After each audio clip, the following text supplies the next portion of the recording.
honey, we got a jam-packed show tonight. I just want to thank everybody. First of all, I want everybody to give a round of applause so they know we do actually have an audience tonight. There are a ton of people in this room. Yes. Hi, everyone. Yes. Now, we're here with a special edition of the T podcast. This is our first live audience podcast that we've done, so we're just trying out something different, and we're doing a little wine tasting fall party tonight. So I just want to thank everybody out there that is supporting us, is checking us out live right now. I just want to get a couple of housekeeping things out of the way before we get started. You can find us on our Facebook group page and our official page. Just type in the UrbanWire Media Network, and you can follow us, and you'll get the latest updates on our videos, our podcasts, our live streams, and everything else. Also, you can follow our YouTube channel at www.youtube.com/UCOFW, and there you'll get, kind of like a live review, snippets of our shows and things like that.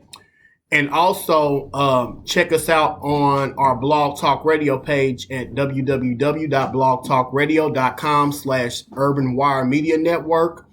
And we're also on Spotify, TuneIn Radio, iTunes, Google Podcasts, and Stitcher. Now, I want to give a brief history of me doing these podcasts. I've been doing these podcasts since 2009, before it became popular. We did a live show down at the Blue Lounge downtown years ago, and it was a really good success. We did Indiana hip hop legends. We had a lot of hip hop legends come and perform. We did a lot of stuff. We partnered with Step Up and Planned Parenthood to educate people. So we've been doing these shows for years. So I just want to thank everybody that's been following us, that's been big upping us and stuff like that. Without you guys, this wouldn't be possible. And just with these shows, we like to laugh and kiki and have a good time, but we definitely want to talk about some real stuff that's going on, because I really, as I look around this room, it's very diverse, and that's what I'm all about with my platform. I'm just trying to keep things diverse and just have different points of view on things. So you can also support us via Cash App, $UrbanWire, and if you want to email us with any media inquiries, or you have any story ideas, you can email us at ucofw.indy@gmail.com, and you can send your story ideas and stuff like that as well. Now, we got all that to the side. I want to introduce Phillip. He is sponsoring this show tonight, and I want him to tell us about. He has these wonderful sweet potato cupcakes that he does. He's an artist. He bakes. He does a lot. So I want him to just tell us about what he does. And like I said, he's sponsoring this show tonight. So I just wanted to appreciate you for taking time out to do that. And I just want you to let people know what you have going on right now and what you're doing. Oh my! I didn't think I was going to be put on the spot, but thank you. You gotta be ready. Be oh so ready, right? Like what the words say. Be oh so ready. Well, I am an artist here in Indianapolis. I've lived here for 6 years. I just finished my first showcase with our group called Flavor Fresh. It is a group of artists of color and LGBT color artist, and it's been an established art show for 20 plus years. And on the side, I do bake. I'm a freelance cake decorator and bake, and I'm provided some wonderful, delicious sweet potato cupcakes. Not pumpkin, but sweet potato. Not pumpkin. We're not doing pumpkin. Okay, no. We don't. We're judging pumpkin today. Yes, honey. I'm throwing shade at the Starbucks pumpkin spice latte because they ain't got nothing on my sweet potato cupcakes. So if you're looking for some sweet potato cupcakes or some fall paraphernalia, or if you're ready for the holidays. Well, paraphernalia. Yes. I don't know if that's the right word for that. But I am getting ready for the holidays, so I'm getting ready for the holidays, so please be tuned on my Instagram account, which is Bass Clarineko. That's BASSCLARINEKO at Instagram. And I also have a Facebook page called The Art of Phillip Johnson, so please find me, like my page, and look at my posts and stay tuned for some future posts. I will be part of an art show next year in 2020 called Meet the Artist at the Central Library here in Indianapolis. So please come and sponsor not only me, but other artists of color and part of the LGBTQ community. We always are looking for support from everyone here in the city, as well as people who aren't from here. So please do support your local artists. Woo. All right, give it up one more time for Phillip Johnson. Now, y'all know we had a late start, so we're going to try to get through these stories as quick as possible. We got a jam-packed show, y'all, and y'all going to be, y'all going to be falling out y'all damn chairs by the end of this night, because we got a lot to talk about. All right. So I'm going to run down what we're going to talk about. We're just going to take these topics one by one. Now, I don't know if y'all know who Miss Khia is. Mrs. My Neck, My Back. Does everyone remember that song from the 90s? Oh, God. That was Land Before MTV. Just kidding. Well, she's been out here on these streets, like, honey, she's been losing out here. Like, her karma has been coming back to her because she's been doing some things, baby. Geisha 305, which is a well-known rapper in Miami, Florida. Honey, she been pressing down on the gas. She always talk about getting off the gas, but she ain't been getting off the gas on her. And Khia ain't been saying nothing about girl that. Needs some prayer. So we're gonna get into that specifically in a minute. Also, KeKe Wyatt. How many of y'all know who KeKe Wyatt is? She's a local artist here, and I guess she's been in the news again because she is celebrating her 10th pregnancy. What? So we're gonna get into that. Is she trying to keep up? Is she trying to keep up with that white girl over with the 19 and counting? Girl, please. You're behind by 9. Yeah. and also, we're gonna talk about the Real Housewives of Atlanta season 12. We're gonna talk about some tea because there's a lot that's been going on with that show. Baby, y'all don't want to miss that. And then we're going to have a serious conversation about colorism. And this links from Basketball Wives with OG and Evelyn Lozada. So we're going to talk about that. Also, we're going to talk about Markeith Rivers, a.k.a. the DL Detective. And I'm going to tell y'all about Mr. Markeith. Honey, that I guess now he has turned into a swimming fish in the White River Pond, baby, because, honey, his name White River Pond. Yeah, you gotta be that nasty. You gotta be that nasty to be up in that river. So now his name is Miss Sabrina Frazier. So we're gonna talk about that. We're gonna talk about some church news and drama. We're gonna talk about what's that Pastor Wilson. Nasty name. For a minute there, I thought you was talking about Charlie Wilson. He might as well be a pastor to somebody. Oh Lord, So we're going to talk about that, the Cussing Pastor. He had a lot to say about it. And also there's some clips that done came out of the Cussing Pastor that my cousin Chan sent me of the Cussing Pastor getting wore out on that show. Because you know how he like to cuss people out all the time. But he got cussed out on that show.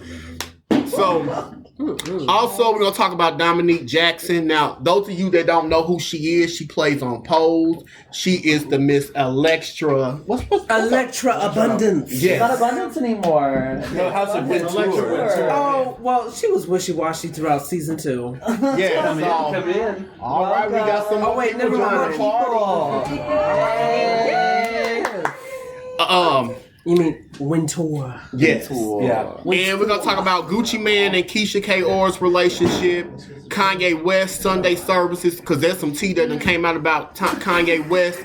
They talking about he going to allow weed smoking and weed selling during his church services. So, yeah. Wait, The devil first of all, I did not know that. Yeah, we're going to get into that. Also, we're going to talk about the Cussing Pastor and the Amber Guyger situation because that was just a really tragic situation. I guess we're going to start off. I want to start off this show sending out condolences to our Alfred Hayes Jr. Yeah. Now we're in Broadripple, so everybody knows this is a well-known district here, a shopping district. Night entertainment. A lot of people like to just go out and enjoy themselves. And Alfred Hayes was one of those people that was well known in the community. He was a peacemaker. He was someone that just promoted just positivity in the community. And it's sad he lost his life earlier this month, October 3rd, at Connor's Pub in Broadripple. He was laid to rest on October 12th, which that was last Saturday. Yeah. And he was a father of 3 children. I think it was 3, right? Three kids. Sorry. And and he was like the head of security at Casbah. So what we're gonna do is we're gonna play a couple news clips real quick to kind of put everything in context, and then we're gonna come back with the rest of our commentary.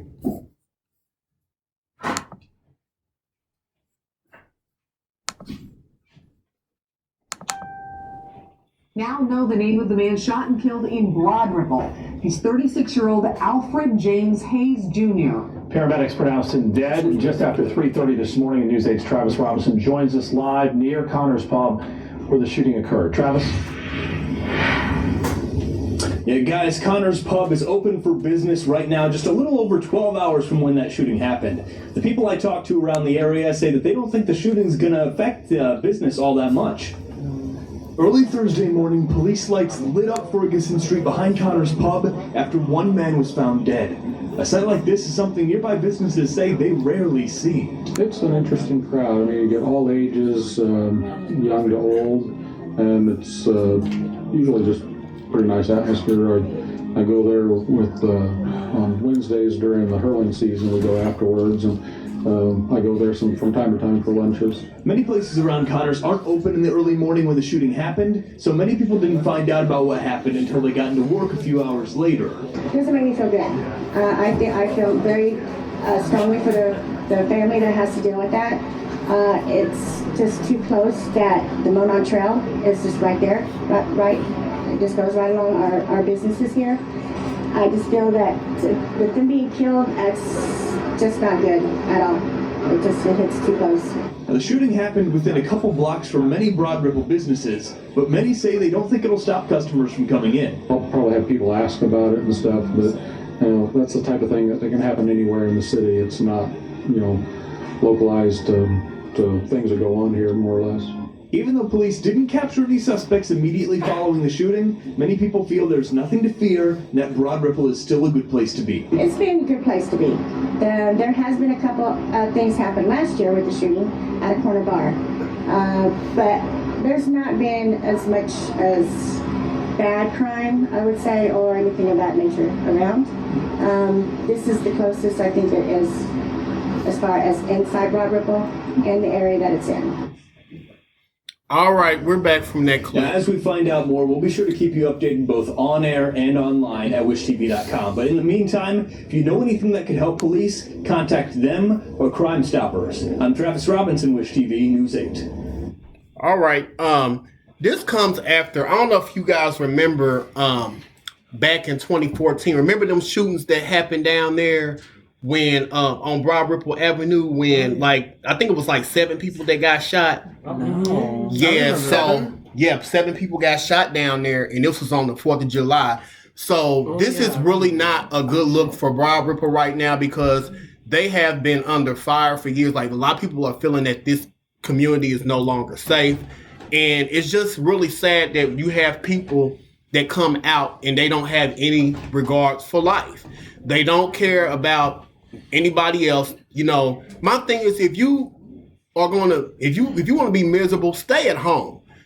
People are not trying to spend their hard-earned money working all week, and then you go out to have a good time, and then you have to be fearful for your life. But you know what I think it has a lot to do with is because they're closing all these other clubs down, so everybody is starting to flock to the Broadripple area. Because I can name several clubs that I used to personally go to. Silhouette being one that got burned down.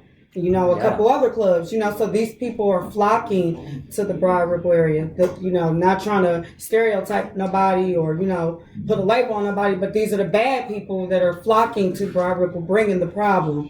with them. Right. So yeah. But I'm just gonna say this, y'all. I just feel with that whole entire situation, there was some sketchy stuff that happened with that situation. For one, when that story first came out, they didn't even know. They didn't even say whether or not Halloween. Hey. Come in. Hey, guys. So nobody really said that whether or not the shooting took place inside or outside the bar.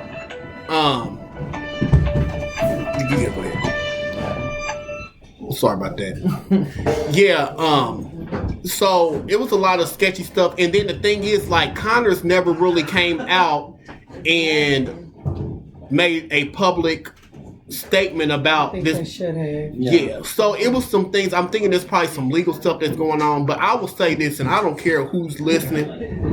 Anybody that knows Connors is not about the right. Have a good night. They sit up here, like the police sit up here and allow any and everything to go on outside that club when the bars close, and it's like as long as they get them out that bar, they don't care what goes on outside that bar. And I think it was one of those things to where, have a good night. Have a good night, guys.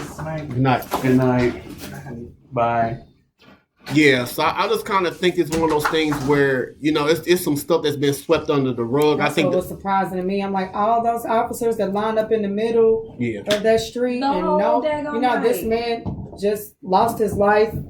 Some senseless bullshit, pretty much. You know what I mean? I'm just like, how? Like, how all these officers is out there is just, I don't know. That's what's mind-boggling to me. I don't understand it. And all the reports are saying that it was like he was trying to break up a fight. Like, that's what was going on. Like, he was trying to break up a fight. Why was he the one that had to break up the fight? Right. Because they are there to protect him, sir. Like, y'all supposed to, if you see the situation getting out of control, why didn't they step in and diffuse the situation? Why did it go on to, how did it get to that point? That's my question. Yeah. Yeah. And here's the thing about it, too, is like, we're sorry. Yeah, like that. Yeah. Wait, hang on. It says something right there. Oops. Oh, what is that? Oh, paused. Mm-hmm. There we go. Okay. All right.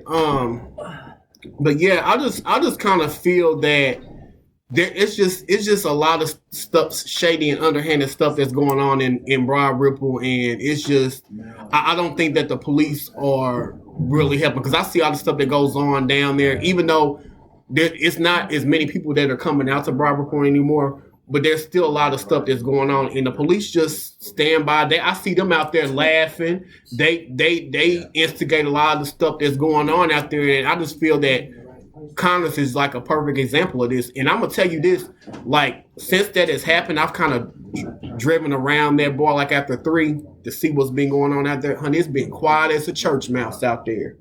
You don't see no rats running around in that damn alley. You don't see nothing. You don't see a gnat, a fly, or nothing. It is quiet out there. So I kind of feel that now they're under fire because that community, like the Broadripple community, they're not gonna have that going on out there, especially when they're trying to build up Broadripple. They're building up condos and stuff like that. They're starting to push back, and I hate to say this, if Congress doesn't get it together in bars like that, they're going to find themselves pushed out of that community because people are getting tired of that, Yeah. So didn't they have a person of interest? Yes, they had a person of interest. Yeah. Did you guys see that? No, I hadn't seen the person of interest. Yeah, it was a lady.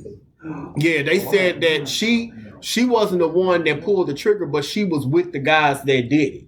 And how did he even get away with all those? Right. I don't know. Well, I'm gonna give y'all some inside tea. It's not like this is like some kind of like out of the way like place. This is downtown Broadripple.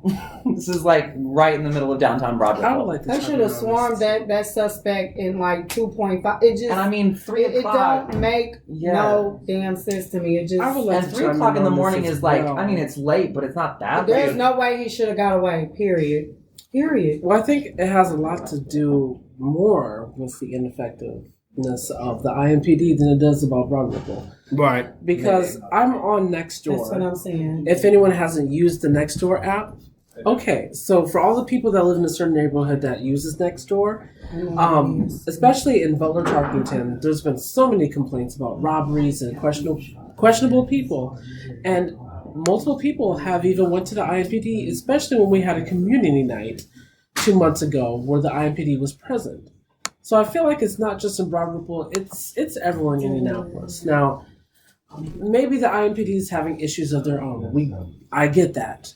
But still, people want to be able to be safe going to the bars or anywhere else at night. Never mind. I just feel like, what's the excuse though? Like, there is just no excuse. IMPD was out there, the end. Mm-hmm. It should have been nothing else after that. There's no way it should be no person of interest. Y'all should have caught his ass right then and there. Right. Period. He shouldn't have never even that person should have never got away. I don't know if y'all been to Broadripple, but they're in the middle of the street. They're in the middle of the street. They're walking up and down the sidewalks. I just don't see how this person got away. How can you let I'm at a loss for words. Slip through the cracks. Yeah. Now, personally, I don't know how everyone else feels about the level of safety or the level of crime in Indianapolis, but I lived in Memphis, Tennessee for 2 years. And Beale Street, which is an iconic place, you know, there's a lot of things that happen on Beale Street, including the crime. Now, maybe we all have to be aware of the fact that we can't always rely on the police for everything, and, you know, we should. But at the same time, wherever you're going, whether it's Broadripple or downtown Indianapolis, you just have to be vigilant and be aware of your surroundings. But yes, crime does happen no matter where you go, and it should have never happened to this guy who tried to break up the fight. But don't rely on the police to help you. Right. I feel like at this point of our lives, we all have to come to an agreement, whether you're on Nextdoor or whether you are with friends. But whatever you do at night, make sure you're with people. You know, there's power in numbers. Protect yourself. Yeah. And if you're on Nextdoor, you know, if you say something, see something. Right. Other way around. I'm sorry. Other way around. Come on, see something, say something. Other way around. But Yeah, you know what I mean. Well, let me say this, y'all. I feel that so many times we wait on the police to police our communities. It takes all of us to come together. Like you said, if you see something, say something.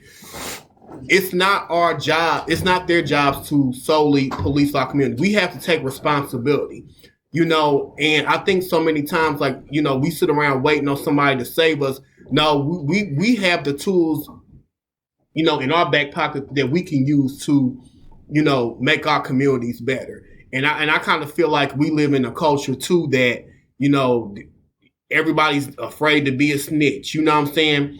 But when it happens to somebody that you love and somebody that you care about, then say something. Right. So it's, you know, I just want to send out condolences to the family. That's just my thing. I just feel like, you know, this culture in Broadripple is getting out of control.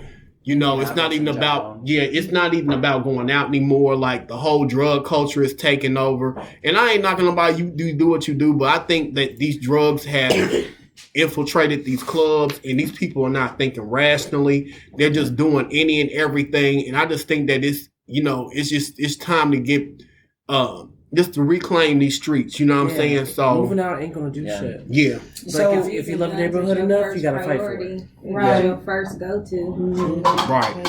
You gotta fight for the. Here's the number for Indiana Crime Stoppers. It's 317-262-8477. So anybody watching, if you have any information on what happened, call. Blow that phone up. It's not snitching. We are trying to keep our communities safe. And it's ridiculous that we have to be so vigilant. It's ridiculous that we can't just go out and have a fun night out, and we have to be so afraid and have to be so, like, vigilant about our safety and the safety of the people around us. But I mean, it's the reality of the thing, and we have to do what we can to make our communities safe and make the places that we frequent safe places. Right. It sounds good. All right. That's a good place to move on to our next topic. I want to talk about the entire Amber Guyger trial. You know, we're gonna get into some fun stuff. We getting all the serious stuff. This is for me. Get the serious stuff out of the way. Yeah. Apparently, So I'm tonight. in prayer for this. Yeah. So, as you guys know, Amber Guyger was sentenced earlier. She was sentenced earlier this month, and she will be serving 10 years for shooting Botham Jean after entering his apartment and shooting him. A lot of people are alleging that there could have been a possible relationship between these two before the shooting. Really? And they're Are you serious? This is news to me. yes. And some people are saying that I was watching Lovely T. She said that there's been pictures that's been scrubbed off the internet of her and the family. Like they knew this girl. But it doesn't negate what she did. No. You know, Yeah, it kind of makes it worse, honestly. yeah. Kind of makes it pre-planned. Gotta be careful who you sleep with. But this is my thing, y'all, and I want y'all opinion on this. What do you think about the conduct of Botham Jean's brother and the judge and that bailiff that was petting that girl's hair like she was a pet monkey in the damn Listen, zoo? I have so I don't know. Inappropriate. Me too. everybody else knows. Now, His family, like, I get that, like, you know, you can't let the kind of darkness. See, she got poured drink on that one, honey. I get, like, her family not wanting to, like, let it poison them, but, like, the bailiff and the judge and, like, having all of that go on, like, that's weird. It's weird. And I agree. I mean, look, let's be real. You know, as a Black community, we are very divided and conflicted on the idea of forgiveness because you know most of us have grown up in the church, and you know the good Lord and Jesus Christ, you know, they teach us about forgiving those who don't deserve it, and I get that because. You know, as a Christian, you know, Jesus died on the cross for all of us to be forgiven. However, there's a thin line between, you know, forgiving someone for the purpose of giving yourself peace and forgiving someone as a means of sweeping the problem under the rug. Now, I have nothing against what had transpired at that court, but let's be real. We are running out of forgiveness, especially when these things continue to happen. Now, look, I'm a law-abiding citizen, okay? And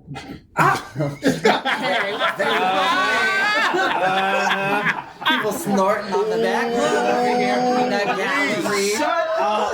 Okay, but seriously, I want to have a reason to respect law enforcement, but this is really trying my patience. I mean, this person was shot in their apartment by this lady, and I don't feel like she had any remorse at all. And if anything, she tried to cover it up. Why should I forgive you if you don't even say you're sorry? Now, I know that the young man... I applaud him for doing that, and the family too. But that was their decision. Yeah. That doesn't mean the majority of us, as a consensus, have to acknowledge that. Yeah. Because if we were all in that courtroom, we would have just said, no, fuck this girl. Because you took away someone from me. Mm-hmm. Why should I forgive you? The day that I will forgive you is the day that you are bestowed the same amount of pain and suffering that was bestowed upon the family. Yeah. Now, I'm not saying that they should be, you know, tortured to death. No, I'm just saying if Miss Guyger was really sorry for what she did, like if she was honestly sorry for what she did, then yes, I would forgive her. But she has to realize you took a person's life for no reason at all, and you expect forgiveness. Now that little display between the judge and that her was weird. That's why I draw the line. That's the thing. That's why weird. we were all wondering, was forgiveness really worth it? Because she didn't need to do all that extra shit. We're giving her a Bible and hugging her and shit. Yeah. Really? Would you forgive R. Kelly for what he did? Oh God. Well, let me say this, y'all. Let me say this. I don't think that forgiveness equals absolution of guilt. No. I feel that what they were talking about, like this, she should walk free or whatever. He doesn't even want her to spend time. People have to realize there's consequences for anything that you do in life. And my thing is, okay, if the family wants to do that, that's fine. Like, but I just feel it's a time prerogative as the family. I think there's a time and place for everything, and because I think so many times we're openly forgiving these people, and it's giving these people the green light, especially here in the African American community, some of these white supremacists to wage warfare on us because they think all we're gonna do is pray and sing kumbaya and forgive. And I just feel like there's a time and place for that stuff. If you want to forgive, that's good. But I just feel has to deal with her consequences. Yes, and I feel that judge should be ashamed of herself because you are supposed to uphold the law. You're supposed to be non-biased, and you're supposed to conduct yourself in a certain way in that courtroom. Yeah. Now, what she doesn't realize is they're saying that Amber Guyger is possibly thinking about appealing this sentence, and this is going to set her up. Not surprising. This is going to set her up. These theatrics in this courtroom is going to set her up for potentially getting out of prison doing no time. And I just kind of feel like we have to. She appeals that. That's the most selfish stuff ever. But think of it this way: even if so she did, selfish. If she did appeal. Well, that too. Yeah. I don't know. I feel like at least when it comes to like the whole forgiveness aspect of it, there's two different things going on with it. There's the family who has every right to forgive her to get to a point where they can move on with their lives. Because like I feel like they deserve that. This is a horrific thing to go through with someone in your family, your brother, your child being murdered in their home. So that's an entirely separate thing from a judge who is supposed to stand for justice and to be the representative of justice doing this. That's two very different things. Mm-hmm. Especially when not even a week ago, someone else got shot in their home. A woman gets shot in her home by another police officer. In Texas? Texas is losing out here. Like they really... I mean, you could forgive, but you will never forget. That is the difference between it. That's the difference between a family saying this for their own mental health and a member of the justice saying it is two very different things. Because a member of the justice saying this is, like Seneca said, just making it seem as if there are no consequences to officers of the law shooting people in their homes for no reason.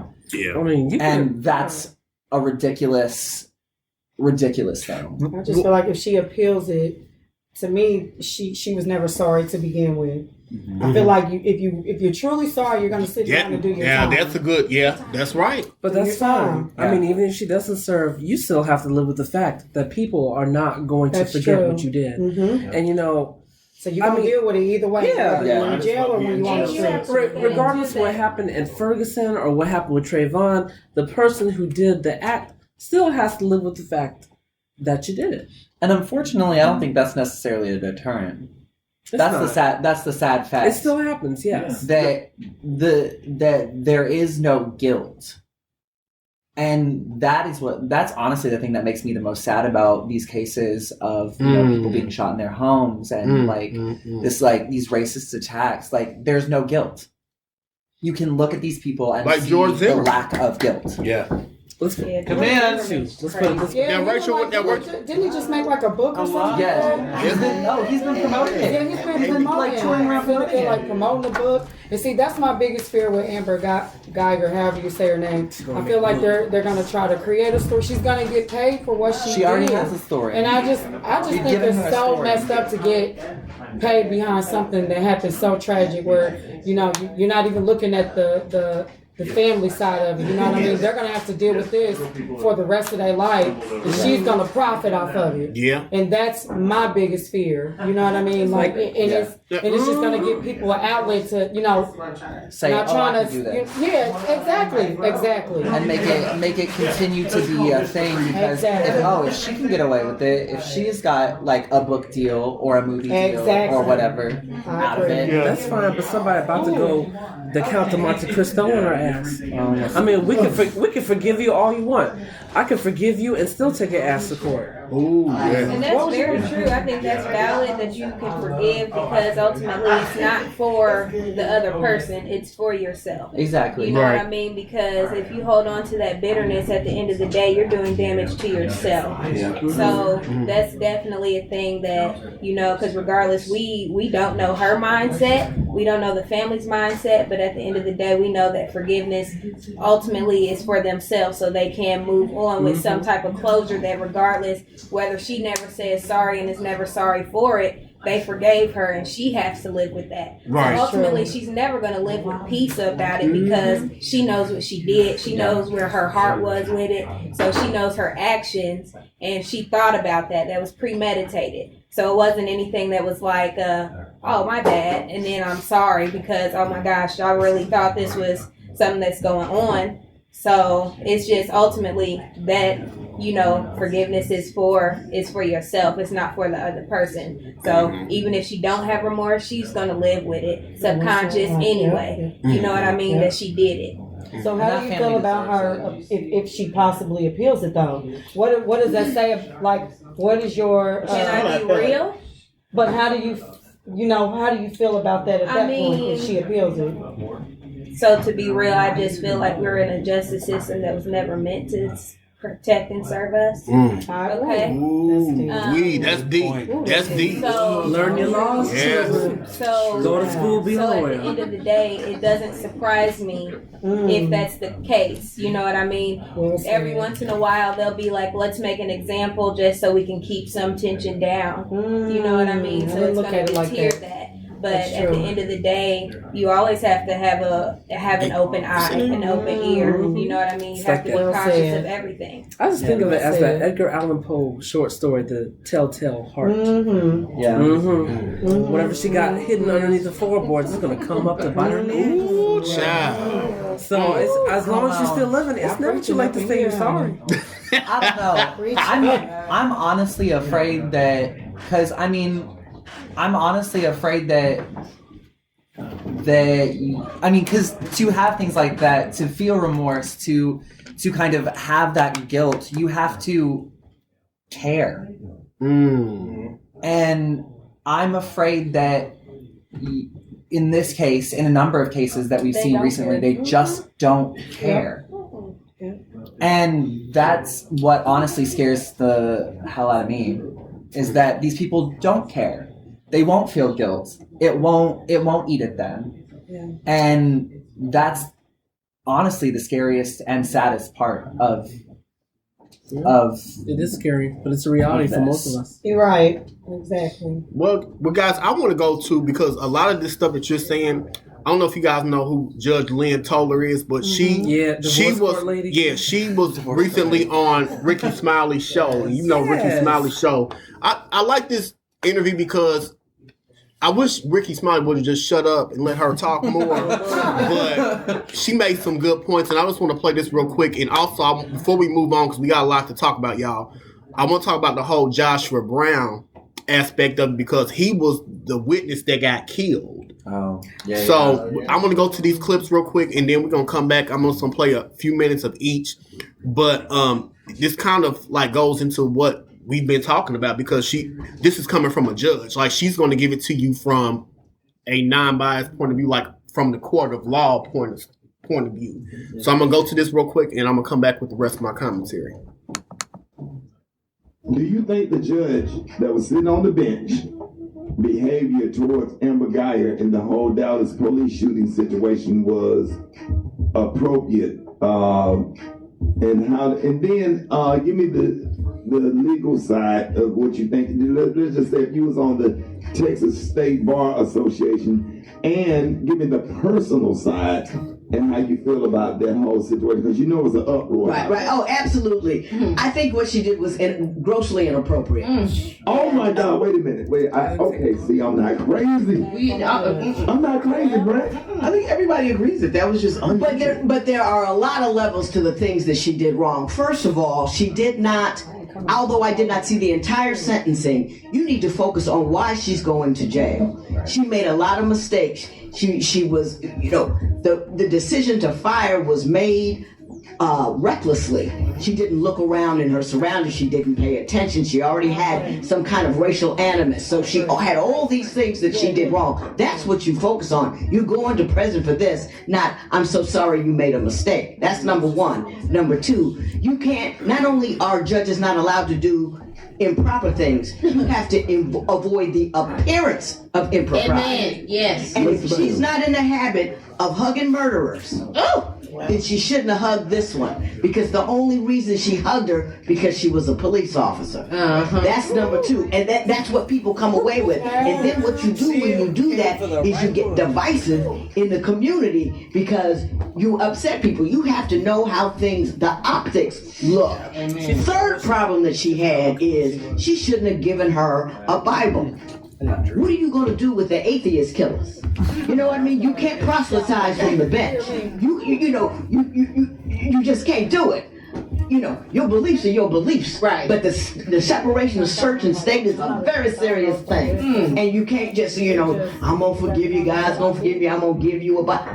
Because my thing is, Judge Toilet, and I support, and I be out here trying to help people, let people that look like us get seated to the bench, and then you see something like that, it's just absolutely heartbreaking. And then there was this judge that turned around and gave somebody 10 days in jail for falling asleep on jury duty. Absolutely crazy. Absolutely crazy. And I think that, different states and different jurisdictions have different ways of doing business. But I think what we forget about judges is that we're human. And I don't think we get trained appropriately to separate ourselves from how we feel and what we do. They just give you that robe and tell you the rules, and they don't give you any kind of emotional training. Right. And I think that they should. That judge gave him 10 days because he was irritated. His docket got set back 45 minutes. That's why that cat got 10 days. He was irritated. But you've got to learn the difference between being irritated and being disrespected. Right. Through the dedicated work of my detectives, we have identified 3 suspects in the Joshua Brown murder. This is the Joshua Brown. This is the Mitchell, chief of police. Black male, 20 years of age. Michael Mitchell, black male, 32 years of age. Thaddeus Green, black male, 22 years of age. According to suspect Eucurius Mitchell, all 3 suspects came from Alexandria, Louisiana, to purchase drugs from Joshua Brown. It don't sound right. He's the one that contacted Joshua Brown. As they drove to the offense location, Thaddeus Green gets out of the vehicle, has a conversation with Joshua Brown, which escalates into physical altercations. Let me take a sip on that. Eucurius Mitchell gets out of the vehicle, and he states that Joshua Brown orders him back into the vehicle and shoots him in the chest. As he's laying in the vehicle, he hears 2 more gunshots. He says that Thaddeus Green shot Joshua Brown 2 times. And the residents. According to the autopsy report, Joshua Brown was shot 2 times in his lower body. One was a through and through. At first I heard that they said he got shot in the mouth. Like that was traveled upward, damaging I guess it's been organs. I guess they gave That's what it was. Thaddeus Green also took the backpack that Joshua Brown had, as well as the gun that Joshua Brown had. Michael Mitchell was the driver. He dropped Thaddeus Green off at an unknown location, and he took Jacarius Mitchell to Promise Hospital to receive treatment. He was later transported to Parkland Hospital, where he is currently in police custody. We will execute a warrant for capital murder on him today. After the fact, we also received numerous tips as it related to the killing of Mr. Brown, and in that we executed a search warrant of Mr. Brown's apartment where we confiscated 12 pounds of marijuana, 143 grams of THC cartridges, and $4,000 in cash. We have also issued capital murder warrants for the other two suspects, Michael Mitchell and Thaddeus Green. I want to assure the citizens of Dallas that we will continue to be transparent, and we will provide updates as they materialize concerning this case. Okay, I thought this was because I think people have been alleging that they are behind the Dallas Police Department is trying to cover stuff up. And I thought that there was a clip out here that said that we're going to be transparent, and because I guess a lot of people have been kind of giving them the side eye because a lot of this stuff is not adding up with this case. Nika just made some good points. Yeah, I want you to say it now that the clip's over. So this kid, okay.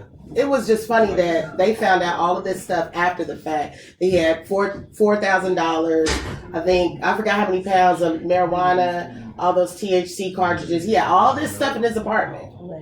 Allegedly.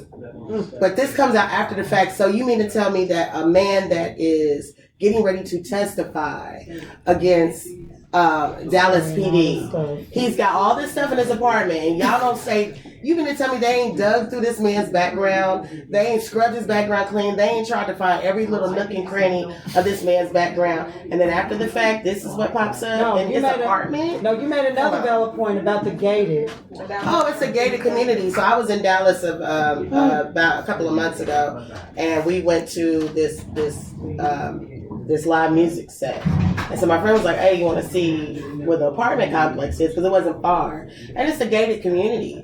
And the only people that have these codes are like, of course, residents, but also emergency personnel. So these guys drove all the way 4 hours for some weed from a place that was legal to a state that's not legal to purchase weed to a gated community. Yeah. I mean, it just sounds fishy. Very, very fishy. That is the most fishy part, though. That's what I'm saying. They drove from Louisiana, a state where weed is legal, right, to Texas. That's like 3 hours. To purchase weed? 3 hours. It's actually a 4 hour Yeah, drive. it's 3+ hours. So my thing is everything, and the other young lady, the one that a lot of people aren't mentioning, but she needs protection. Bunny, the one that did the video. So when it first happened, Amber Guyger came out and she was pacing and on the phone, not with 911. She was on the phone with her partner, who was also her lover, who she was having an affair with.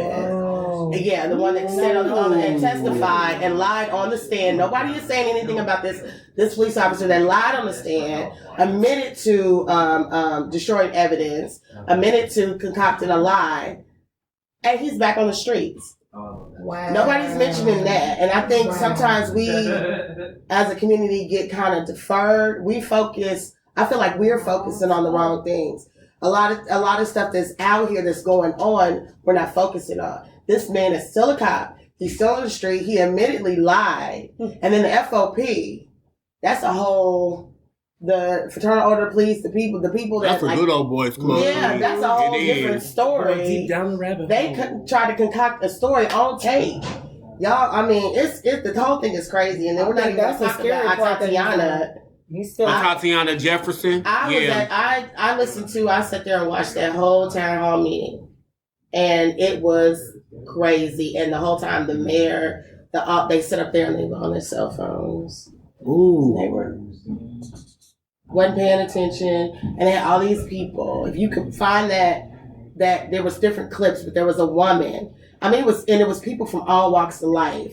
they're talking about how they don't feel, how they're covering up. Now they're trying to spin it and say, oh, well, they didn't know he was going to a welfare check. Now he was going to a burglary check. That's why he acted the way he did. Wow. And this white woman that stood up there, who was a defense attorney, she just made a very valid point, because she said 6 years ago, she had the same thing happen to her. And the only thing that went to her mind was if they were going to shoot my dog. Yeah, I got that. Yes. I shared that on my wall. Yeah, she said, but if I was Tatiana Jefferson, I would have to worry about if they were going to shoot me, because they did the same thing to her. They came through her backyard. And somebody called the police about a barking dog, and they came through her backyard with the flashlights. And her doors were wide open. And her doors were wide open. And my thing is, this young lady was in there. This man, people are trying to, again, we focus on the wrong thing. They're trying to blame the neighbor. This is a 60-plus-year-old man, 2 o'clock in the morning. I would have did the same thing. If somebody saw the door open. A door is ajar. Like, you don't know what's going on. He's worried. Of course he's going to call, but he called a non-emergency line. So it's just like, my thing is, a guy made a valid statement, when it comes to police officers, and every police officer is not bad. Right. We don't have the complexion for the protection. Looking too good right now. But Rachel made a good point. People pay attention to what they want to pay attention to instead of paying attention to the right things and what we need to focus on. Those are the type of things that we need to be focused on that didn't make the media. But but see, that's the thing. The media is spoon feeding us what they want us to. And they're feeding you the narrative that they want you to have. And that's why a lot of people are they're not paying attention to traditional media, and a lot of people are doing independent media. A lot of people are paying attention to the people that are on the street, because these news media, they'll spin it. Yeah, they'll spin it. And Nika, I know how I've seen how some of these articles that are being released and stuff like that. We go on some of the message boards and some of the threads on Facebook, and you just see how it's so biased. And the way that people think, you can tell that they've been programmed by the media. You know what I'm saying? People don't have a mind of their own. They're not critical thinkers. What she was saying was, it's not so much that they give us any information. They give us a point of view. They tell us what we're supposed to believe. That's true. You're right about that. Yeah, they give you the opinion you're supposed to have. Like that kid at that school got punched by the officer. But when they came out and broadcasted, they said he did a defense attack, an open hand. You clearly But wait a minute, hold up. We ain't even gonna get on that, because I'm not even gonna throw you off on topic. They had that video from 2 different angles. There's no way for that officer to even try to freaking spin that, because first of all, you didn't even read that little boy his Miranda rights, the mama, nobody. That's where you really messed up. So, ain't no way around it. No. I don't give a damn if the media try to spin it another way or not. It is 2 different videos out right now. From 2 different angles, from somebody that they didn't even know was recording. But overall, this is the moral of the story, children. Yeah, because we don't be buying the honey from the store when you can get it straight from the bees. See, I ain't messing with you. You better go to the beehive to get your buzz.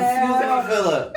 It's like you want to derail right now. No, I'm not. Not the beehive, honey. That beehive will sting your ass. Especially it's Beyonce beehive, it will sting your ass. You need the truth, but you need the truth raw and unfiltered. Okay? Because, like he said, everything is on independent media now. It is. You're gonna have to hear it from the horse's mouth. Or do your own investigation. Yeah. That's what we're seeing. The problem is, what we're seeing is, it doesn't matter. It doesn't matter. You like you said, we had 2 videos, 2 different perspectives. There was a video of this woman, Miss Officer Guyger, whatever her first name is, pacing back and forth, freaking out after she killed this man. We have the video. The technology has come so far that we are the media. We can do it. The problem is, no one cares. Nope. The young lady that did that video, she did an interview, and she said that She lost her job behind that video. I would be scared. She worked in the pharmaceutical business. All her credentials were blackballed. Yes. That gave her. She can't get another job. Exactly. She said that for she's had death threats. But what does that have to do with her job? Check this out though. Because they said her job gave her some basically bullshit ass reason as to why that they couldn't be affiliated because it was too much attention. But negative press, not only that, she said it was 3 guys that came in suits to her house, and they just said that they were feds. They were the feds.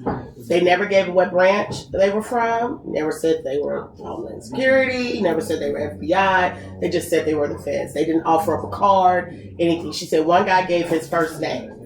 And she kept asking, who are you guys with? Who are you guys with? They wanted information. They wanted the video. They wanted all this stuff. And so she was like scared for her life. She didn't give them any information. But that's the type of stuff that she has to deal with, you know. So you don't know who these people are and what kind of lengths that they will go to protect and keep, of course, protect and sweep all this shit up under the rug so that they can come out looking good. Well, knowing that they dirty, knowing that they did, you know, it's sad. And I was worried when Joshua Brown got killed. I automatically thought of her. I was worried. I'm like, they don't have it already. Yeah, I'm still worried for her because he would have been one of the number one witnesses for the appeal case. My God. He would have been one of the. Now you don't have him. So his case is still like investigated. His is ongoing. Yeah. It's ongoing. It's ongoing. It's gonna be ongoing, all right. It ain't gonna never get solved. They only have for his case. They don't have any like evidence on him. Right. Like they've claimed that these 3 guys have come from Alexandria, Louisiana, and they were the ones who killed him, but they haven't made any arrests yet. They haven't even made any, like they haven't detained anyone. Exactly. I guess we should move. Point taken. All right. The rabbit hole goes so deep in this. To be continued. Now, how many of y'all ready to talk about some lighter stuff? Because this is yes. I mean, that's a gopher hole, baby. That ain't a rabbit hole. That's a gopher hole. God damn it. Never. Now let's get to. We gonna go to the entertainment segment of our show, y'all. Let's do anything. Let's do. We gonna talk about. We gonna get there. Let's do the housewives. We'll get there, but I'm gonna talk about Khia first. Miss my neck, my back, my titties in my back. Right. Now, are we gonna play her songs? I'm not about to get flagged on my show, y'all. I'm not about to get flagged on my show. I was like, my neck, my back, my broke. Now let me tell y'all. Okay, let's not get ourselves messed up for copyrights right now. We gonna be busting on her. We can't. Yeah, we got to rotate. Okay, now for the past couple of months, Khia has been losing out here in these streets. Now, I want to know: is it karma or is it coincidence? For one, recently on her her titties popped out of her shirt. She had this long shirt. Nasty. Ooh, did you see him? She had a wardrobe malfunction? Yeah. She had, wait, like, where? She was on YouTube Live and her titties popped out from under her shirt. Get out of here. Them damn, like Geisha 305 said, them titties was hanging like slaves. And them things. No, you didn't.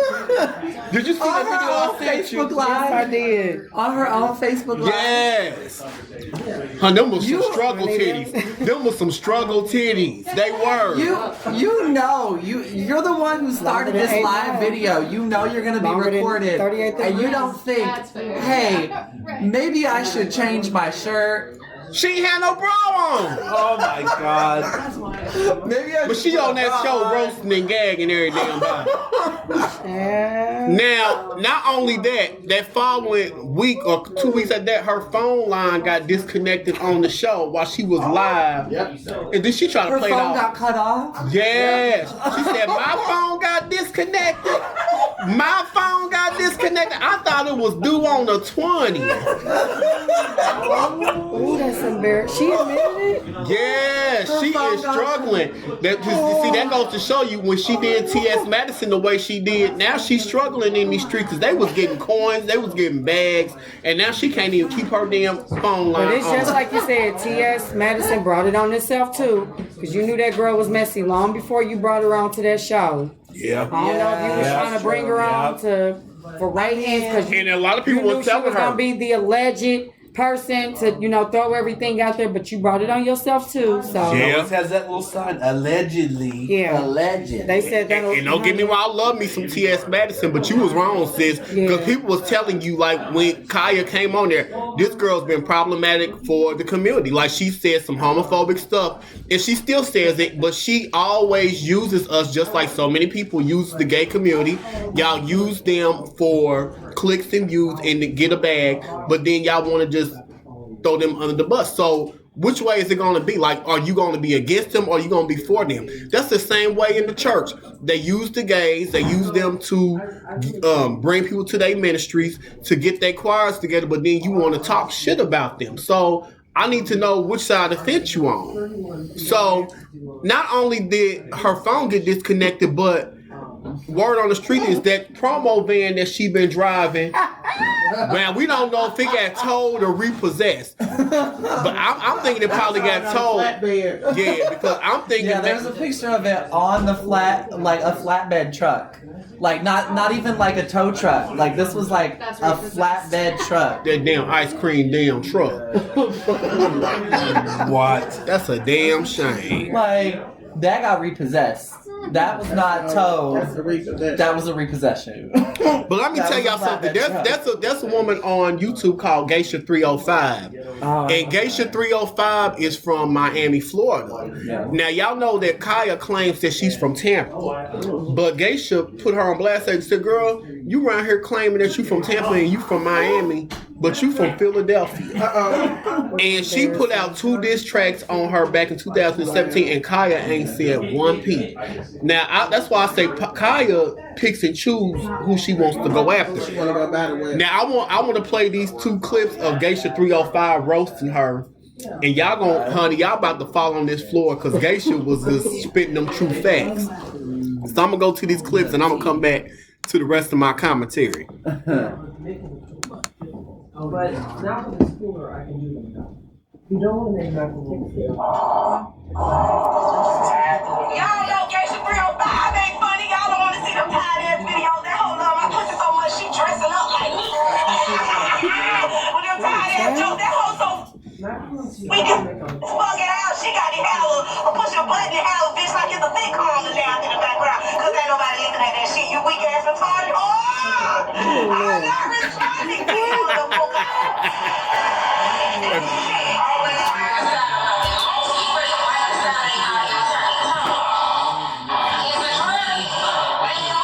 Y'all notice how Khia always walking the side of her mouth? That's some drug activity.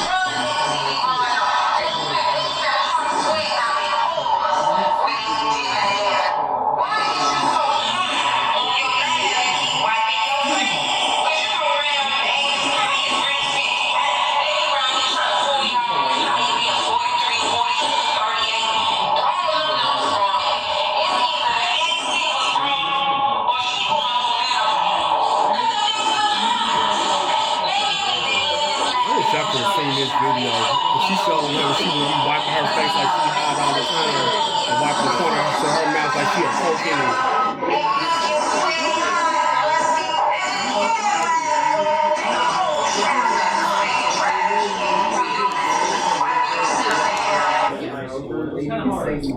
See, this the problem I have with you swamp alligator piranha mouth assholes that go to jail for boosting and try to act like you went to jail off some gangster shit. Khia from the liquor all too near them mug shots. You look like you was caught stealing out of Bird Ass, Woolworth, Zales, and a local corner store, bitch. Them old fucked up hairdos doing fingerprinting is the dead giveaway. All that melodramatic activity you do on YouTube lets everybody know that you ain't never pinched a bitch. And you had the audacity to say, I'm trying to dress like you and look like you. Bitch, only when I'm making fun of your raggedy ass. Bitch, don't nobody want want to look like they shop in the local thrift store and swap me. Not being a famous rapper. Get off the gas, bitch. You wear diapers on your head. And you do concerts and hole-in-the-wall clubs and sundresses. Now you feeling yourself in this little green, black, and yellow outfit you got on. Where you get that hat from? Knock off our us? Hold that brim on that hat is so motherfucking big. That shit say $2, no tax. Puss ass, you always look like a struggle your whole entire rap career. Now let's talk about why you always wiping the corner of your mouth, Coquiana. All that foam in your mouth made you look like a stray mutt that needed to be put to rest. I thought T.S. Madison had already laid your dog ass down. Girl, you can't even sit still on your live. You be speeding, sweating, wiping yourself down. What's up with all this hot, sweaty activity? Girl, if you don't get your dirty ass in the tub and resolve that perspiration problem, your no knowledge of fashion sense is the reason why Janet Jackson had you in that old ass black and white TV hole on the video. Girl, you got fans showing up at the concert talking about you got stains all on your flower dress. And you and this 6'8" neon heavy eyeshadow wearing Joanna man sitting in the back of this Uber waving this nickel plated gun around. Bitch, y'all ain't finna shoot shit. Killers walk in silence, ho. Stop performing. Bitch, you ain't never shot nobody and you ain't never shot at nobody, you fake ass Jamaican. I'ma need you to fix your mouth area, cause all the teeth in your mouth is causing a saliva over. Your mouth got to be stank. I kept looking at that live with you trying to go in on me and I said that backseat gotta smell like ass. We in the year 2019, all pharmacies, CVS, Walgreens sell clear deodorant and spray on deodorant. Why the hell do you still got on that caked up white chalk deodorant up under your arm? And you got on this homemade applied polish and I can still see the dirt up under your fingertips through the red polish on them caveman hands. Talking about something. You see my red polish? Yeah, we see them dirty shits. We also can see your goddamn arteries through your nostrils. But not for the nose.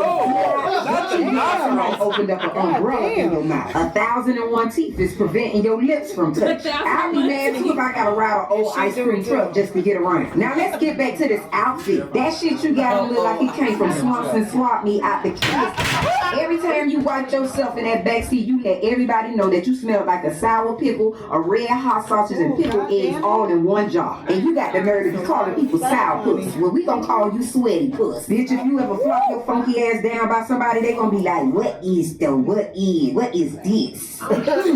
Get the fuck out of here. Talking about a bitch swinging on your pussy lips. You can tell you been binging on Geisha #1 fan YouTube channel. You trying to be a little geisha out here. So if I'm swinging on your pussy lips, bitch, you are Tarzan on my pubic hairs. Tell everybody the real reason you be coming because you was a fan of Geisha diss song.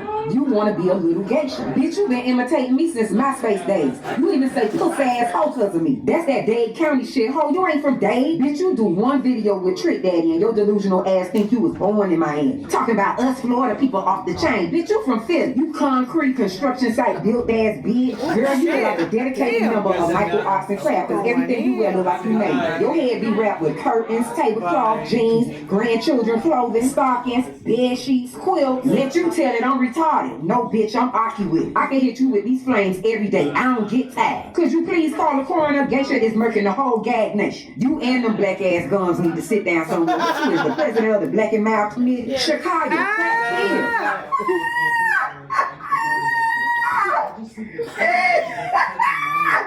Girl, I'm thinking of New Jack City right now, Pookie. Shakaya, aka Pookie. Why should call her the president of the Black Male community? Lord, listen. Community. Honey, you ain't no true Black and Male.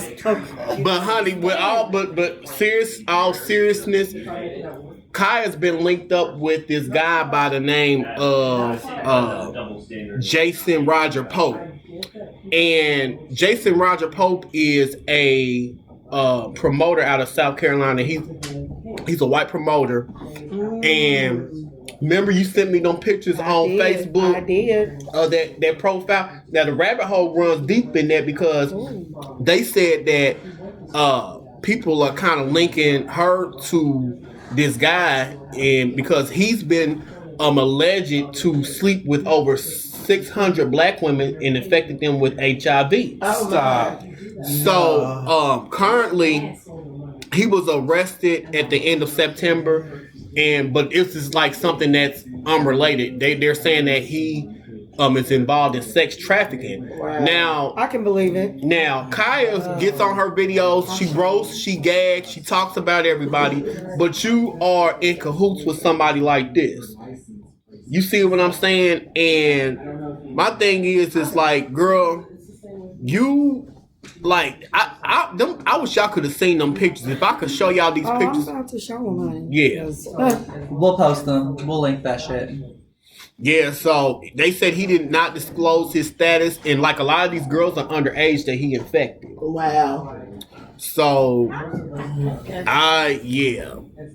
it's crazy. And the thing about it is, a lot of people are saying that, oh God, yeah. Oh my God. Oh, that's them with Kanye. Oh my God. Here, just scroll up here. I'm sure we're going to see that on screen. Yeah. Now he's giving you. Just scroll up a little bit. Now, in all fairness, I'm not going to say because she was in a picture. Hey, cousin. That because she was in a picture doesn't mean that she slept with him or had HIV. But Kai is the first person to always say that yeah. So to me now, karma's coming back on you, and a lot of people are dragging her. Like, how could you even be affiliated with that? And they said, like, by the looks of a lot of these women, like this guy was sleeping with, they can tell that these women were kind of struggling. They would struggle, like they was caught up in the struggle, and they had low self-esteem. And you was right there. Yeah. You was at these Hotel 6 parties. Hotel 6. So it's not a really good look for her. And I look just how Nika looking.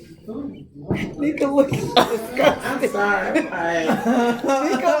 Nika face is turned up like, oh, childish. Honey, I bet you that's the struggle. Is it? No, that's just the dirty bunkers, honey. Can you imagine what that hotel room smell like? Listen, I thought about it, and I'm like, listen, I don't even want to picture the smell of that room. But how did she get all the way to South Carolina? They say roaches can crawl. Honey, and they it was 165 pictures. 165 pictures. Kaya was in a lot of those pictures. A lot. Oh God. Yeah. She just look like her coochie style.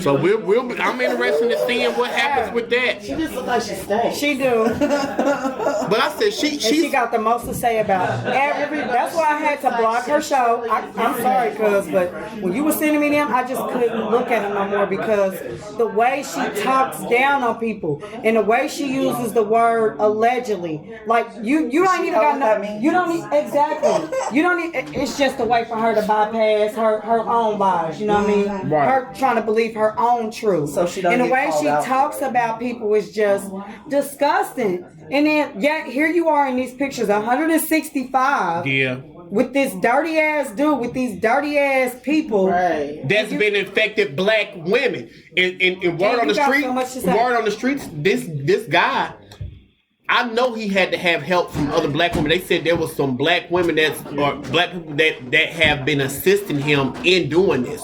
So that's what I'm saying. Like, because Monique was in it too. Did you know that? What? Monique, yes. There's a picture floating around. He has a couple pictures with her too. He had one with Hillary Clinton. Wow. See. What is he other than what he's got? Supposedly he's linked to like he used to be linked to Def Jam. He's like a promoter. Promoter. Yeah.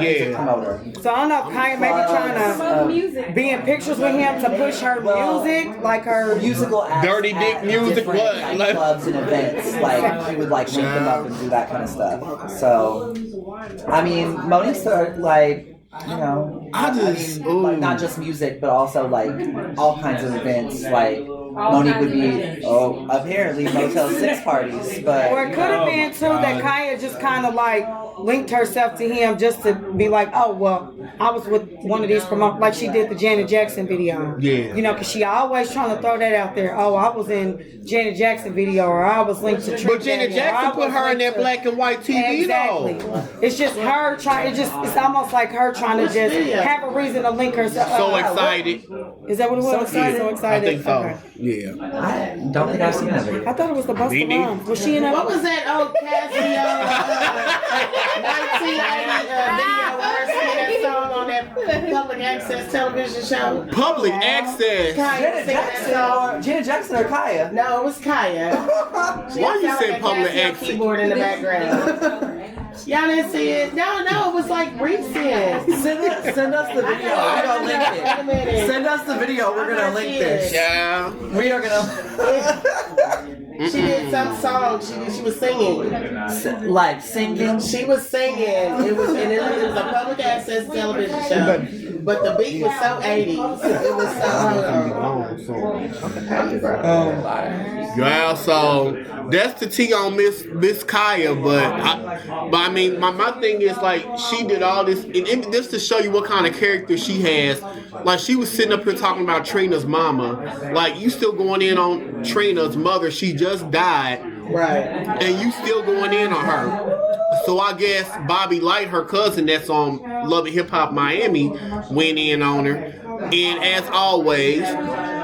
She's trying to play like she's a storyteller or somebody's damn pussy or they asshole or they dick. So she tried to say that Trina and Bobby Light have AIDS and this, that, and the other, but yet you linked up with this man that's passing out AIDS to the black community. So my thing is like I can't take her serious. Like she's really been out here looking crazy. Chan, did you see that video of Khia when they caught her at that damn supermarket? Oh, with that food stamp card. Child, she used that food stamp card, and she did not want to come out that store. Child, and he was talking about her Ford truck too, wasn't he? Yeah. She was driving an old Ford truck, honey. Oh, you see how fast she was pushing them groceries to that car too, honey? They said that car declined, allegedly. That food stamp card declined, allegedly. Okay. So anyway, I don't know how anyone could take her seriously from the beginning. I'm sorry. Right. We all know her. What's the one thing we all know about her? My neck. My neck. My back. That's it. That's it. That's her entire claim to fame. Child. But honey, I'm gonna move on from that. Let's go to Miss KeKe Wyatt. Now I brought her up earlier. Now I will say this: I love KeKe Wyatt. I love her family. Everybody, like I know her. Her brother lives here in Indianapolis. Kendall Wyatt. He plays for Easter Star. Yeah, he does. Their whole family is talented. Yeah, awesome people, just awesome people. So I guess now KeKe Wyatt is in the blogs because. Child, which one of them is the babysitter? Okay, keep it going. I guess they just announced that she is having her 10th baby. Number 10. This is her new husband. Her new I said which brother is the babysitter. But let me ask y'all this, y'all. I guess her husband is Zachariah Darring.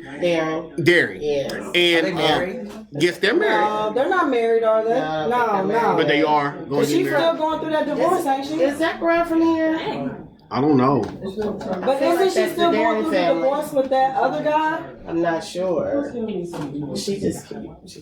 But she quoted that my husband, well, I guess she said it is her husband. She said, my husband, Zachariah Darring, and I are so happy to announce that we're expecting a new bundle of joy. We are excited to welcome our 10th edition to our beautiful family on Instagram. Now, this is my thing. Like, a lot of people are criticizing her because she's having all these kids, but you did. Send it to I was just trying to be careful, but yeah, I got a lot to say about that, but I'm friends with her cousin on there. Yeah. And every time I post something about KeKe Wyatt, I mean, she's on it. Like, I love KeKe. Fly the shit. You know, I love KeKe. I say that on live, but I did. You just did. Well, she be on it like. My thing is, I don't understand why people are down on her so much because I don't care if she has 10 or 20 kids. If she's taking care of her kids and she's married and the man's in her life, that's her business if she wants to have those kids. Like, that's her blessing. That's right. It is. Yeah, that's true. That's true. I just love her. Like, I just love her spirit. I just love her quirkiness. Like, everybody says she's. Yeah, them vocals. Honey, they killing. They killing the game. They can say what they want to about KeKe. They'll never touch her voice. Never. Kanye. I feel like she don't get enough all the credit she deserves. She's never got. You know, she used to be in a group with Beyonce and them. It was called. She was actually. It used to be called before Beyonce. Before they started Girls Time, when they were kids, there was a group that they went on the Star Search with was called Girls Time. Yeah, I do. Girls Time. KeKe was a part of Girls Time. Oh wow! And she was one, and it's crazy because she got the sickest vocals at it. Any other people in the group, because it was Beyonce, it was KeKe, it was Octavia, it was all of the girls in Destiny Child, plus like KeKe and a couple others, but they kicked her out the group at a young age. I think she was like 13 or something when they had. But the group that if you pull up Girls Time on YouTube when they were on Star Search all them years ago. Yeah. That video, she used part of that video for Beyonce. Used part of that video for Beyonce used that Star Search video for one of her music videos. I didn't see her on there. Did you see what I'm saying? Yeah, mostly it was the audio. But you would think that Beyonce being the type of person she is would give her some sort of credit. Like she literally never said nothing about her. Like Senica, I'm gonna send it to you and a messenger. Okay. She never. I didn't know that. I didn't know KeKe was linked with Beyonce, and you would never know because she never even acknowledges her. Even when she played those videos back, I've seen Beyonce play those videos back now. She does. She don't even one of her music videos. She had a clip from like it must have been somebody like hand recording it. So you saw KeKe in it? I don't know. No, I didn't see her in it because it's mostly the audio from the video.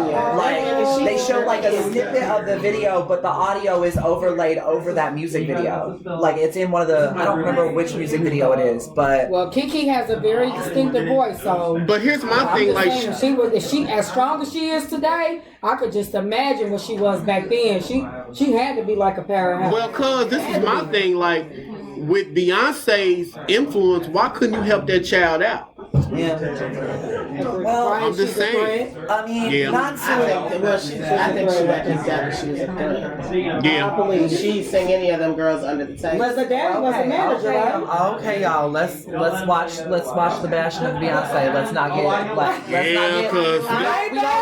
we don't want the Beehive after us. Yeah, that's true. You're right about that, though. I am saying that it is interesting that. But is this a podcast the truth? Is this not a podcast? The tea is true. I ain't bashing her because I love me some Beyonce. Is a powerhouse herself. Yeah. Beyonce has stated that too, though, that she knows she's acknowledged she's not, the best vocalist as far as, even when she was with Destiny's Child and stuff. So she's acknowledged that stuff. But she's still, there's no, she's very successful with what she does. Right. To be able to just not tell nobody and not promote an album. 30 minutes later, now you sneaking back in. She has a bad habit of not helping and promoting people around her. I agree. And it's not just the talk about like Kelly and Michelle even. But just like those two sisters that did her stuff on YouTube a lot, she took them under their wing, but they still ain't really good enough. Yeah. Oh, I love that. Haley and they're doing the best job promoting. She's gonna be the new Ariel. She's the new Ariel. Haley from that is. But is Beyonce promoting it is the question. I don't know, but she's the one of those girls is the new Ariel from the live action mermaid. Right. And she's gonna be good as hell. The younger one. Chloe, right? The younger. Haley is the youngest one. Yeah, it's the younger of the two. Yep, she want to be where the people are. And her voice is gonna be killer on that too. Wait, so who's Ursula?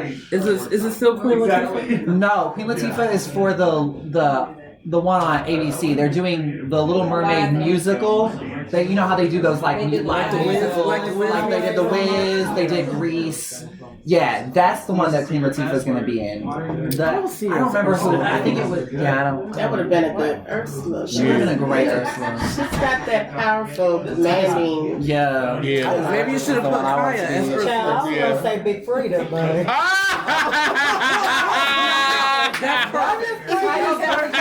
Shut up! No, that is. You talking about Big Frida now. I love me some Big Frida. Come on, Big Frida, Titus. I'm saying Titus Burgess from Kimmy Schmidt. Yeah, because what the hell? Somebody's car is going off. Why is it mine? Uh-oh. It's right out front. I got a T-shirt. Child. You got it? I think that's his. Oh. He said on his keys. Oh, that's yours? It's a G. Yep, that's not mine. This little. Oh, How are you doing? I'm sorry. Okay. Beep, beep. We had a little excitement. Right, little excitement in the studio. I have to test mine to see if it was mine. Beep, beep, honey. Beep, beep. But yeah. But yeah. Where was we at?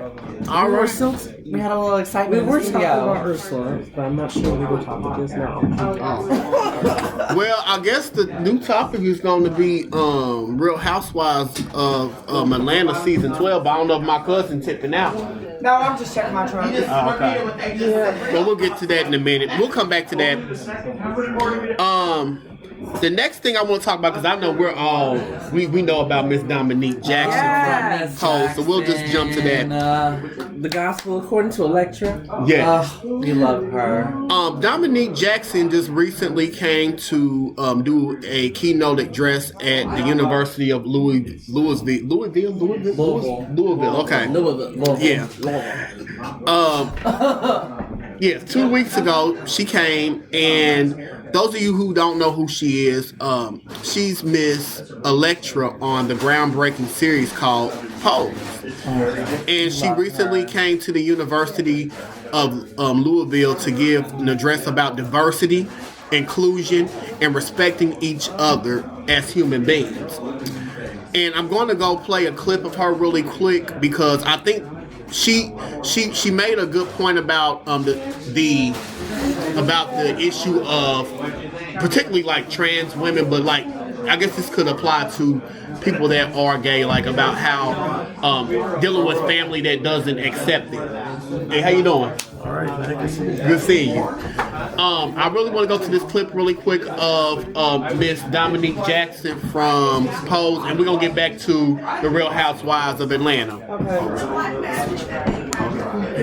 All right, this lit up in here, y'all, tonight. Woo, child, y'all better have y'all face in the place. We on 52nd and Guilford, honey, and we're still taping live. So I'm gonna go to this clip really quick of Miss Dominique Jackson, and I'm gonna come back with the rest of my commentary. Individuals dealing with unacceptable family. My mom said she was supportive of my decision and said she would never call me along for her name. The next question, along those lines. Let me get to that one real quick. I went through the same thing. Up until the night before the premiere of the first season, my mother and I actually were not speaking because a year prior to that, I said to her, my name is Dominique, the name you gave me. My pronouns are she, her, and her. And she said to me, I tell you who you are. And I said, you know what? I'm going to have to take my leave because you currently misgendering me is toxic to my existence. I'm probably gonna do the night before post premiere, I called up and I said, Pastor, what's the guy? Pastor,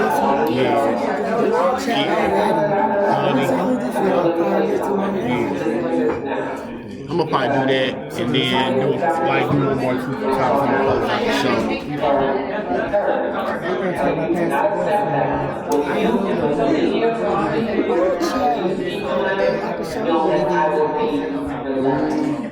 I'm up for it. She was like, you see, But you was talking about Charlie Wilson. He was eating that cat like some damn. He was eating that cat like some damn. Like some banana pudding. I can't leave. You might as well be a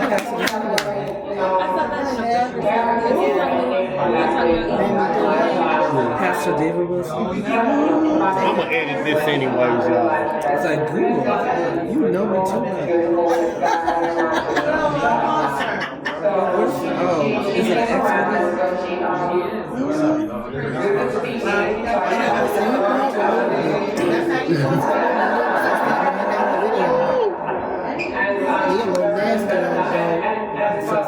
see how he was slurping that thing up like a bowl? You see what I said, a bowl of banana pudding? On the ceremony, it's like he was looking letters at the U.S. Post Office.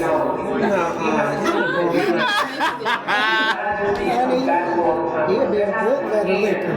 We got a lady at her job, I swear to God. This is the story they have told her. We got a machine that seals letters to send out results and stuff. So I'm like, Janet, how do you work this machine? I was like, I can't see it. She's like, you want to lick my letter? Child. Just I don't want to lick your letter. No, so if you don't get that envelope out my damn face. Somebody get one letter. I don't have the video, Janet. Okay, I see Child. the pictures. Honey, you don't want to see that video. You don't want to see it. And I got about 7. I've seen worse. Child, he was looking at that thing out from the side. Look, I saw the R. Kelly video, the Hulk Hogan video. Shit. I've seen it. Child, he was looking at that thing from the side. It was some lazy stuff. No, you hear me? Like, don't do that again. He was like he was eating a bowl of cream of wheat with his own. It was all dry. Why would you compare that to cream of wheat? That's a damn shame. Cream of wheat don't deserve that. Okay, I don't even want it no more. But they said the woman that he was, girl, they said the woman that he was with, they said it was, that wasn't even his wife that he was with. No, it's a side chick, and I know who she is. I got a picture of her. I got her Facebook page. They said she's trying to get lead in choir. Is that what? What they say? Someone giving her directing part. Really? No, for real? She was trying to get the lead in the choir. Okay, and she didn't get it. Girl, when I get done looking at that video, I look like the crypt keeper. Look, man. Did y'all see that? That message that somebody sent in that inbox? Was that the church accountant? Yeah. Talking about, what did she say? I've been weak and weary.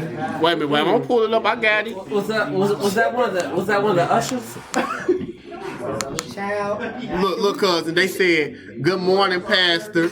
Inquiring about some of that healing tongue you've been passing out, for I am weak and weary." I mean, he was tongue in the deep. I was like, okay. They said service gonna be packed Sunday. Honey, Not second service. We talking about first service. Honey, them tithes and offerings probably went through the roof. They was probably able to get a new roof on the church. And you know the building fund was paid. But did you see how they said he's gonna come to the church? How he kicked out the door? Oh, he came to the how church. How he came out the car? Yeah. What? Hold on, honey. Somebody said he got mad and went off on the congregation about that video. They said he don't. With them 2 knots up there. They say he done deleted his page. I just want to know. I want one of the saints to come forward. I just want to know how this Sunday service goes, because I really want to know. But why are these people in these churches? Why they taking they doing these sex videos? Like they got this one pastor, like he's a prophet. They talking about he had all these spiritual daughters and he was like hitting them from behind one by one. And then there's this one prophet, he's like a Latino one, but they said he was in gay porn. Honey, he was taking them dicks, baby. He was taking them one by one. I mean, he ate that pussy like it was the Last Supper. Oh, yes, he did. Oh, Lord Jesus. Not from the put some gravy on it. Look, children, that is not how you get anointing. It's like, I don't know what she did to get that anointing. Honey, she needed a rhema word, honey. Some ramen noodles when he was eating that damn cat. But did you see the Brooklyn vampire in Brooklyn scene? They said that's how Pastor Wilson is gonna be. Hold on. I got the time. Hold up now. I'm sorry, Senica. You gonna have to edit this part out. I don't give a damn. They said this how he gonna be preaching Sunday. Well, the hell, they can't see it.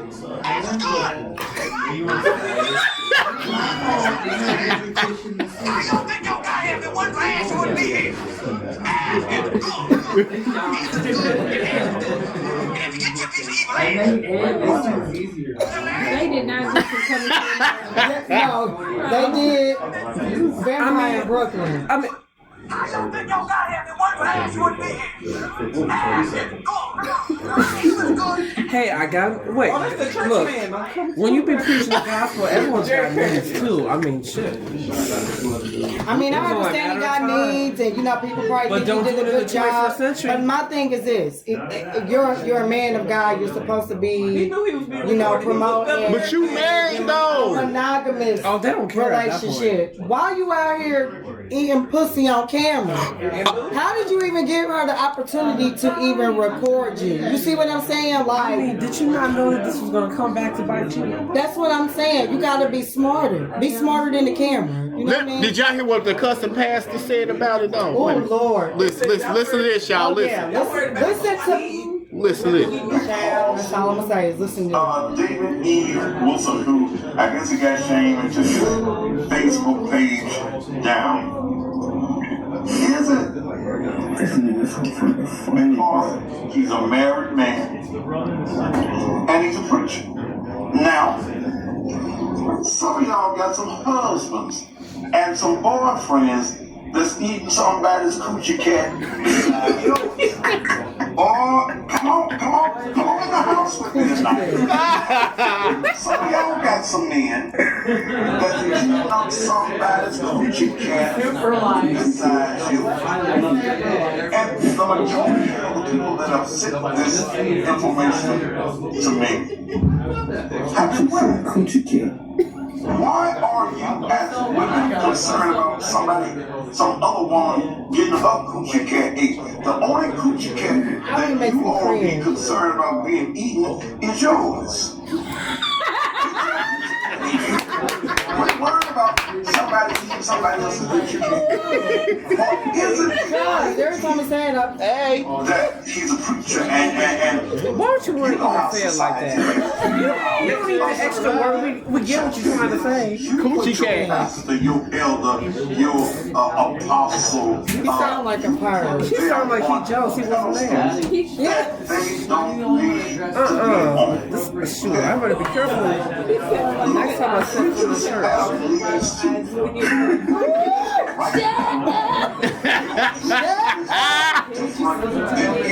See, this is why I want to go to any church service.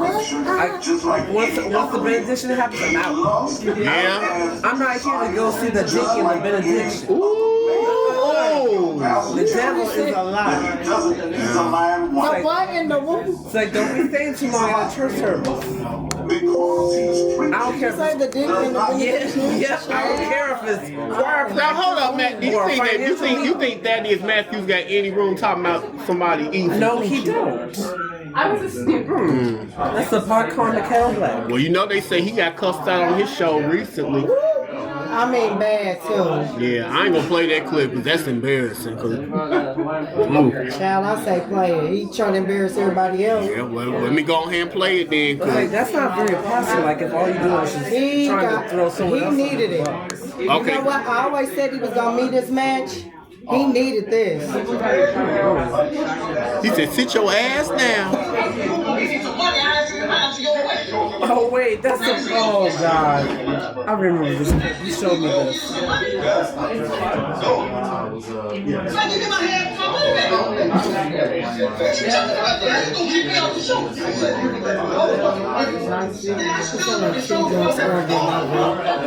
Why somebody in the comments said, I said, "Oh, this two old Memphis niggas arguing, nothing to see here." And that is true, because that's exactly how we be arguing. They be arguing like that in Memphis? Yes, I went to a coaching temple in Memphis.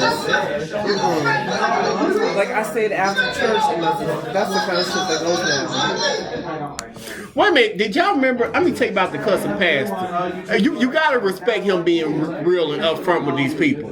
They said that he had a contest in his church, a twerk off contest. And let me tell you, the women said no. They said that the women he had them competing for a used laptop, not a new. I know you like.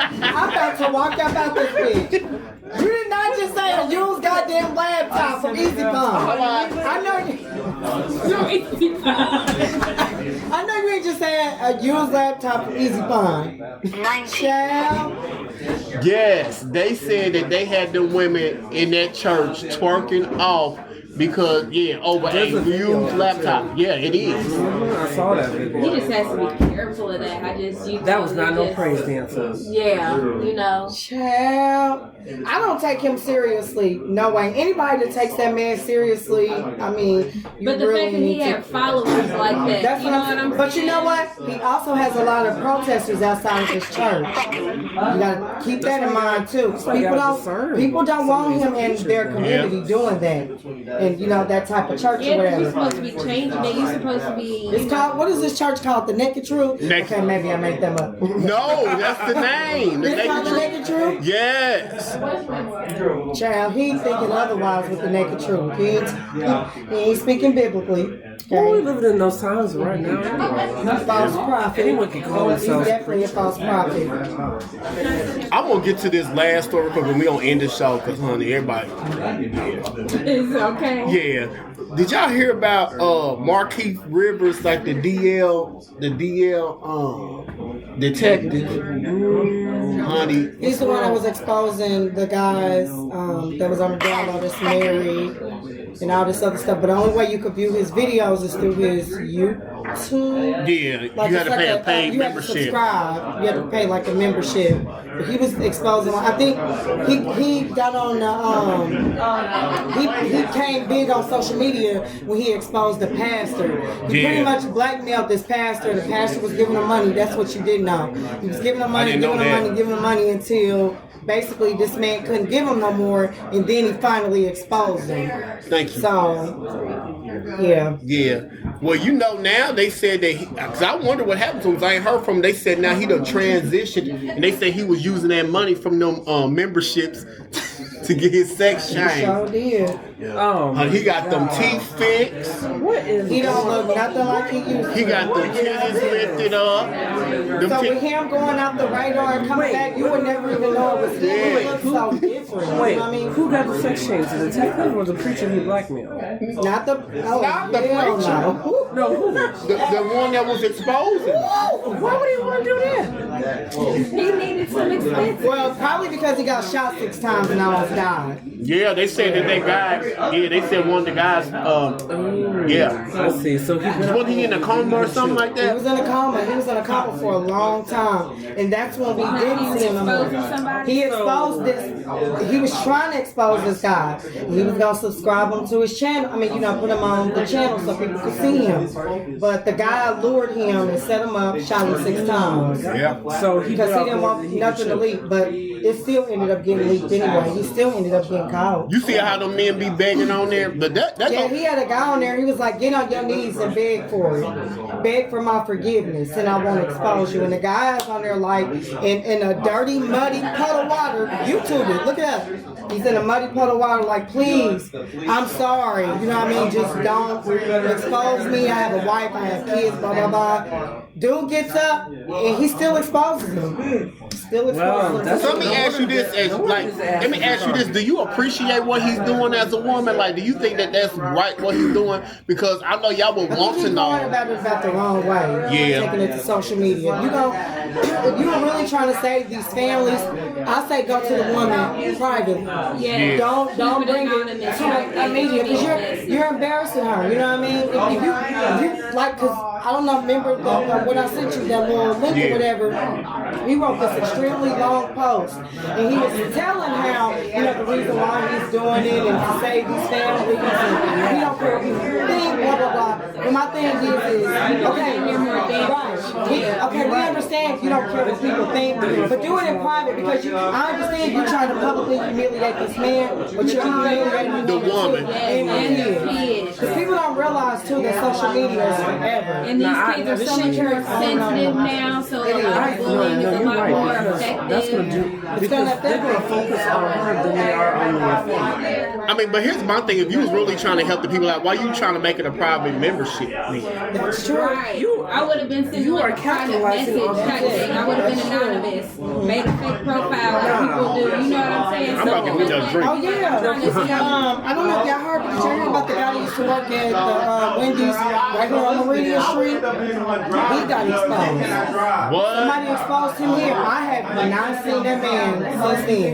And this is, I don't know what happened to him. And they that scared to get exposed? This man, I mean, it's so close to home, it's ridiculous. The man worked at Wendy's right there on Meridian Street, right there near Meridian. What is that? Fall Creek and Meridian. He worked at that Wendy's.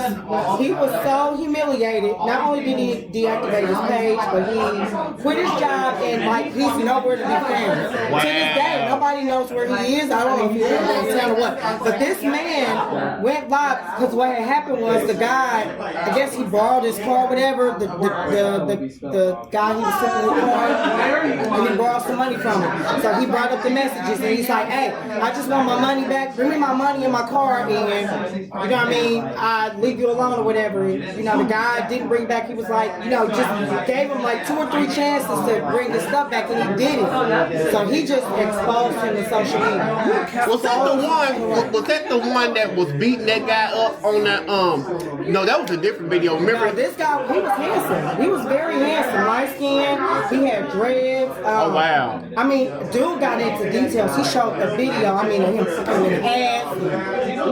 I mean, it was like a 2-part, very graphic video. He exposed this guy. Huh? This happened last year. This happened here in Indianapolis? Yeah, the guy used to work right here off Meridian at the Wendy's. Have not seen this man to this day. No, you're capitalizing on someone's suffering. Yeah. I mean, I get it. You want to expose somebody, but I mean, I understand the guy was angry, but I just feel like once again, you take it to social media versus the. That's how the messy queens get fucked up, and that's how they link all of us in that shit. Like. You decided to mess around with this guy. You knew this guy wasn't out. He wasn't open. So why did you put yourself in that situation and then you got mad? Right. You really are. Yeah. And it's like I understand that as you know in the LGBTQ community, it's already enough to deal with. You guys are already going through enough as it is. And I feel like some people, you know, kind of, you know, you get the backlash on it and they make it worse. It makes it worse. Your life is not my business. Like, you can be discreet, I don't give a shit. Your life is not my business. But, you know, if you're going to be using a site like Grindr, where there's people like the person that you just described, look, I can't help you. You put yourself in a position for those things to happen when you use a website like Grindr or apps like that. But I'm not saying that all of us are like that, but I'm just saying you playing Russian roulette with these people that you be, you know, hooking up with. Because some people out there they're really that vindictive. Yeah, because the guy said that's the only message he put up. He's like, listen, all I wanted was my car and my money back from this guy. He didn't want to do it, so yeah, I'm going to the, like, you know, some may think it's extreme, but I don't care. You know? Let me tell you about these niggas though. A lot of these dudes be out here in the street hustling. They know they can come up off these gay men because they think they weak. And then, like you said, you took that man's money and you took his car and stuff, and see, he brought it up on himself, right? Quit thinking that the gays are weak because they are not. Because but why would you do that, knowing that this man got this ammunition against you? He fair warned you and told you, listen, if you don't bring me my car and you don't bring me my money, I'm going to expose you. And you just completely cut ties from this man. It's almost like you wanted to be exposed. Right. You know what I mean? I mean, just me on the outside looking in. Because I would have been like, hey, don't do that. Let me bring your car back. Like, where you want me to meet you at? I'll give you interest. Gotta be careful who you get. And you know, it's a certain somebody out here to be meeting trades and alleys. You know what I mean? I was like, we're not. Like, for the record, we're not encouraging meeting trades and we ain't encouraging it. But we're not encouraging anyone to be, you know, stop being these trades and alleys. Yeah, to be, you know, cheating on your spouse. We're not encouraging. encouraging that. But if you are going to do that shit, you better be careful who you with. That's what I'm saying. Don't be picking through lucky tail windows. It is fair game. Once you put your profile on there and your pictures and your information, it is fair game. I'm just saying. It's like, I'm gonna tell you about one I know in particular. Talking about he went out of town one time, and he said, and he know what he doing. He said that he knew the man's was looking at him because the man came up to him from behind. Talking about, ooh, you look like a hybrid from behind. What? He said, ooh, can I get some of that? I'm just saying, and he just eats that stuff up. Where did he come from behind a hybrid? What? That's a word. Why would you ever say that to somebody? I know he didn't go to that extreme. He called him a or did he call him a Honda? Did he say a hybrid like the car? Or like the actual term? Or a 98 Eldorado. Because baby, that's what you built like. You a hybrid from behind. But you a Cadillac in the front. Definitely a 98 Eldorado. Not Eldorado, like Eldorado or Chico de Barge, or I don't know which one it was. So you a Benz for the 16-inch? Yeah.